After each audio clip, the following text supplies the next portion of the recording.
करमपुर ऐं भरपासे में ॾोही वारदातूं ज़ोर पकड़ण लॻियूं। करमपुर ॾियाणी मक्सी लिंक रोड काफ़ी अरसे खां ॾोहारियुनि हवाले हर आए ॾींहुं फुरूं धाड़ा रोज़ जो मामूल बणियल।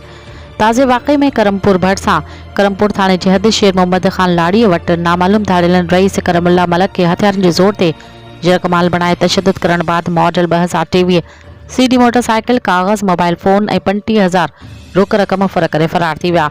इतला बावजूद पुलिस वाक़े वारे हंधि न पहुती। मलक बिरादरी जा माण्हू पहुता। वाक़े ख़िलाफ़ मलक बिरादरी जो रईस करमुल्ला मलक, नेक मोहम्मद मलक, अली मोर मलक ऐं ॿियनि जी अॻवानी में करमपुर थाणे अॻियां एहतिजाज SSP कश्मीर कंधकोट ऐं मेंढवस वारनि खां फुर वाक़े जो नोटिस वठण ऐं इंसाफ़ जो मुतालबो। ॿिए तरफ़ वाक़े जी NC दाख़िल।